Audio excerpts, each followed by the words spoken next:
When we first feel pain, what do? We usually run to the medicine cabinet or to the drugstore, and we take a pill.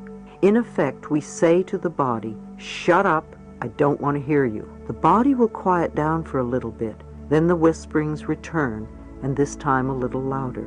Maybe we go to the doctor for an injection or a prescription, or we do something else. But at some point we have to pay attention to what is going on, because we may have a full-blown dis-ease of some sort. Even at that point, some people still want to play victim and still don't listen. Others awaken to what's going on and are willing to make changes. It's okay. We all learn in different ways. The answers may be as simple as getting a good night's sleep, or not going out 7 nights a week, or not pushing yourself at work. Allow yourself to listen to your body, because it does want to get well. Your body wants to be healthy, and you can cooperate with it. When I first feel pain or discomfort, I quiet myself. I trust that my higher power will let me know what needs to be changed in my life, so that I can be free from this dis-ease. In these quiet times, I visualize the most perfect natural setting, with my favorite flowers growing in abundance all around me. I can feel and smell the sweet warm air as it blows gently across my face, and I concentrate on relaxing every muscle in my body. When I feel that I have reached a state of complete relaxation, I simply ask my inner wisdom, how am I contributing to this problem? What is it that I need to know? What areas of my life are in need of change? Then I breathe and let the answers pour over me. The answers may not come at that moment, but I know that they will be revealed to me soon. I know that whatever changes are needed are the right ones for me, and that I will be completely safe no matter what unfolds before me. Sometimes you wonder how you can accomplish such changes. How will I live? What about the children? How will I pay my bills? Again, trust your higher power to show you the means to live a plentiful, pain-free life. I also suggest that you make changes one step at a time. Lao Tse said, "The journey of 1,000 miles begins with one step." One small step added to another can create significant major advancements. Once you go about making your changes, please remember that the pain does not necessarily disappear overnight, and yet it may. It has taken time for pain to surface. Therefore, it may take some time to recognize that it is no longer needed. Be gentle with yourself. Don't gauge your progress by someone else's. You are unique and have your own way of handling your life. Put your trust in your higher self in order to free yourself of all physical and emotional pain. Forgiveness is the key to freedom. I often ask clients, would you rather be right or would you rather be happy? We all have opinions on who was right and who was wrong according to our own perceptions, and we can all find ways to justify our feelings. We want to punish others for what they did to us. However, we are the ones running the story over and over in our own minds. It is foolish for us to punish ourselves in the present because someone hurt us in the past. To release the past, we want to be willing to forgive, even if we don't know how. Forgiveness means giving up our hurtful feelings and just letting the whole thing go. A state of non-forgiveness actually destroys something within ourselves. No matter what avenue of spirituality you follow, you will usually find that forgiveness is an enormous issue at any time, but most particularly when there is an illness.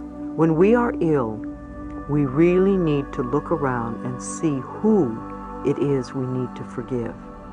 And usually the very person who we think we will never forgive is the one we need to forgive the most. Not forgiving someone else doesn't harm the other person in the slightest, but it plays havoc with us. The issues aren't theirs, the issues are ours. The grudges and hurts you feel have to do with forgiving yourself, not someone else. Affirm that you are totally willing to forgive everyone. I am willing to free myself from the past. I am willing to forgive all those who may ever have harmed me.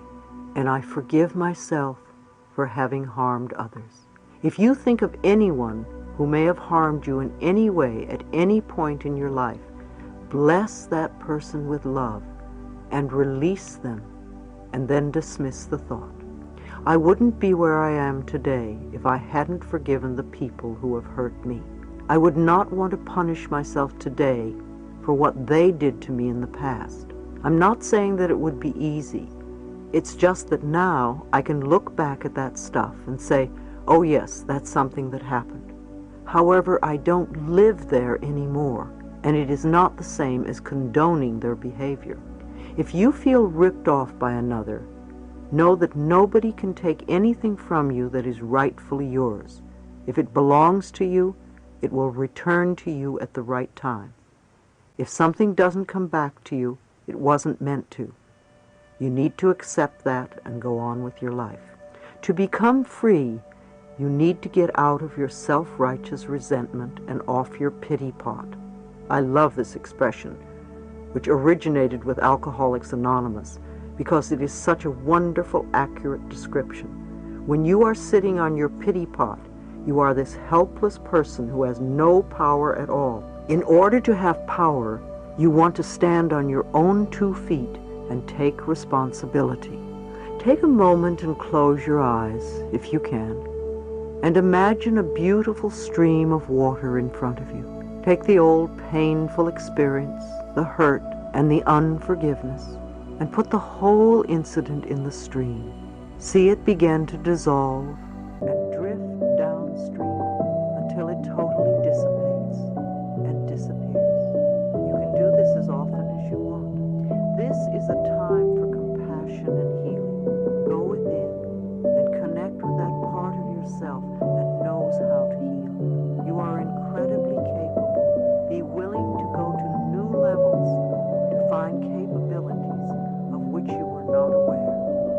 Not just to cure dis-ease, but to truly heal yourself on all possible levels. To make yourself whole in the deepest sense of the word. To accept every part of yourself and every experience you have ever had. And to know that it is all part of the tapestry of your life this time around. I love Emmanuel's book. There is a passage in it which has a good message. The question to Emmanuel is, how do we experience painful circumstances without becoming embittered by them? And Emmanuel's reply is, by seeing them as lessons and not as retribution. Trust life, my friends. However far afield life seems to take you, this trip is necessary. You have come to traverse a wide terrain of experience in order to verify where truth lies and where your distortion is in that terrain. You will then be able to return to your home center, your soul self, refreshed and wiser. If only we could understand that all of our so-called problems are just opportunities for us to grow and to change, and that most of them come from the vibrations that we have been giving off.